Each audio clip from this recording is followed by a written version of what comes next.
Hello, everyone, and welcome. Have you ever wondered what it's really like to haggle in a bustling Chinese market? I'm not just talking about knowing the words, but really understanding that intricate dance of negotiation.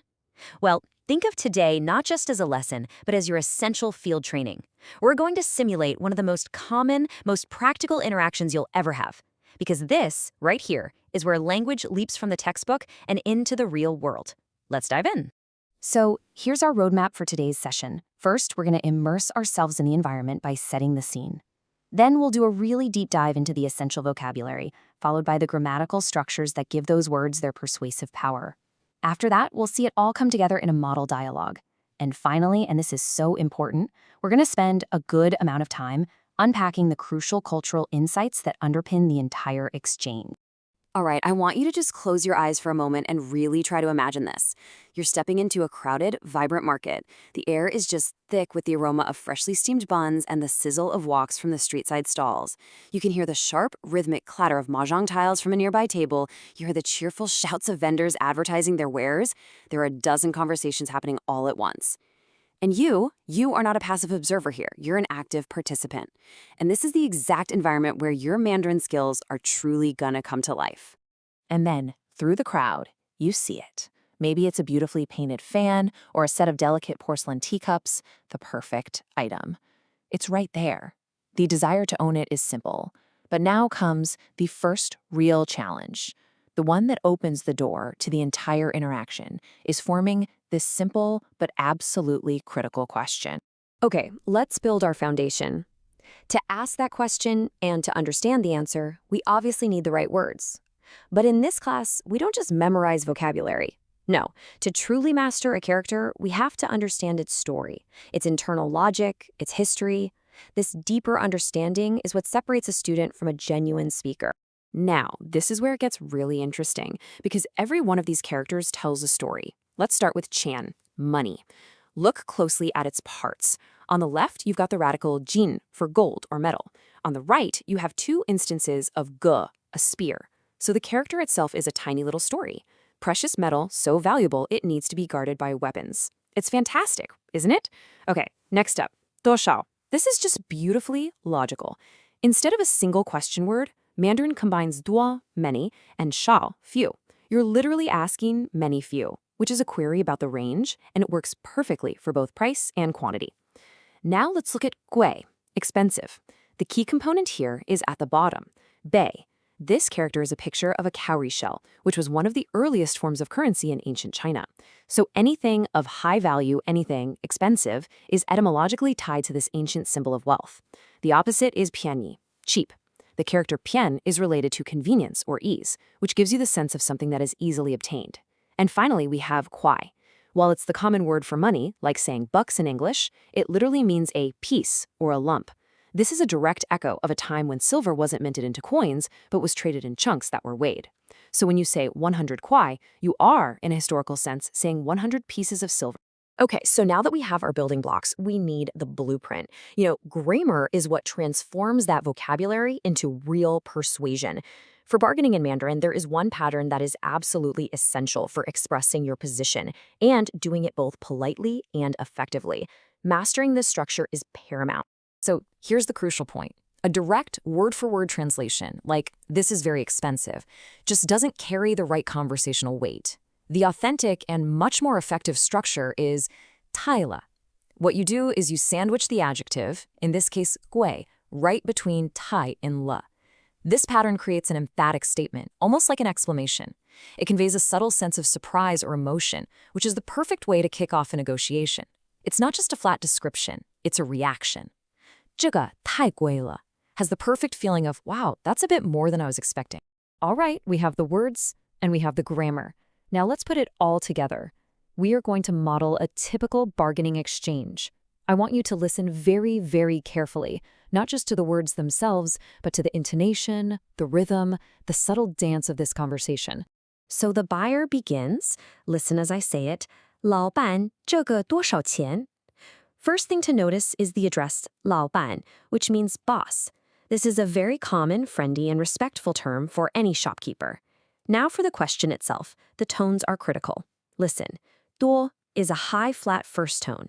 Shao is a third tone that dips down and then rises, and qian is a rising second tone. 多少钱.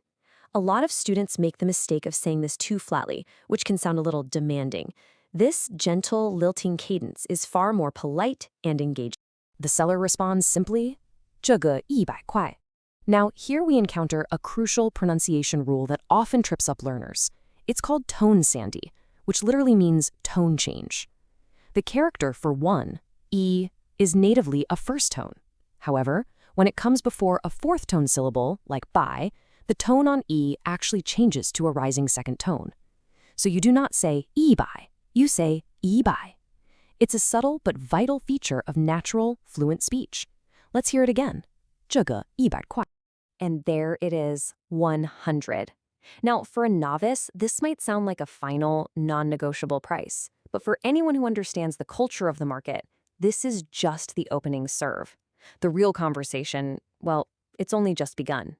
The buyer now responds using our new grammar structure. Listen to the tone. 太贵了. It's a little surprised, but still friendly, not rude. Then comes the request. 便宜一点，行吗？便宜一点，行吗?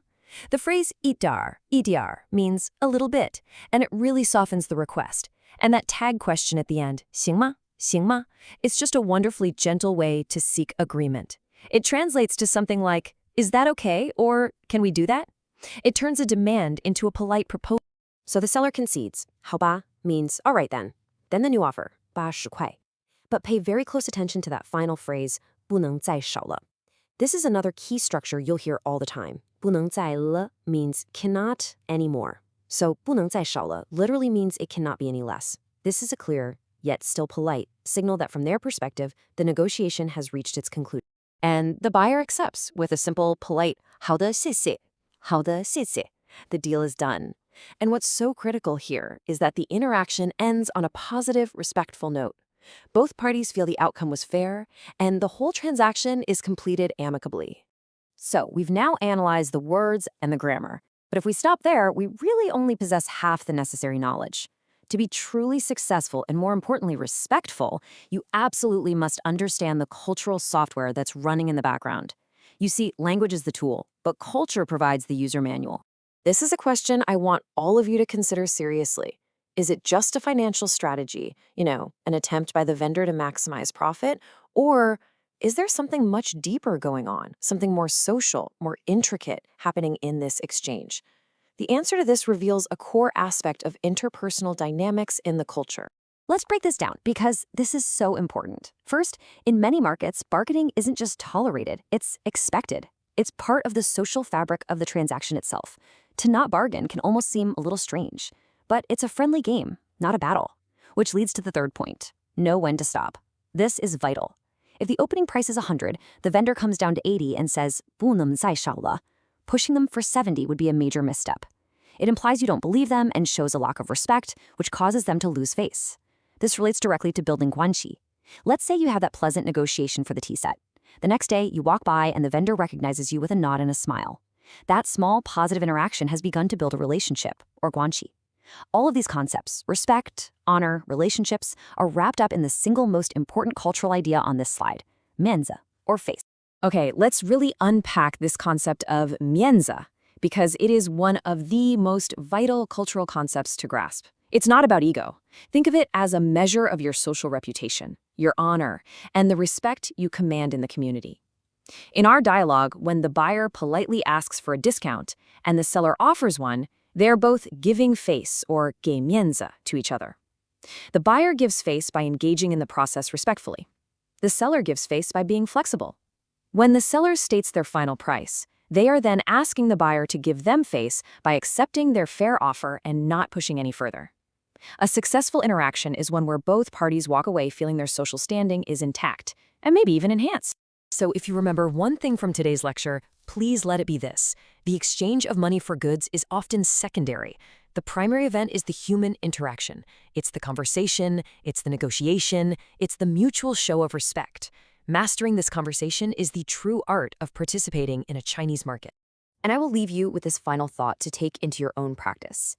As you go out and engage in these interactions, ask yourself this question.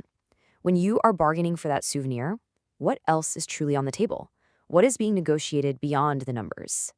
Well, the answer involves respect, relationship, social harmony, and ultimately your own successful integration into the culture.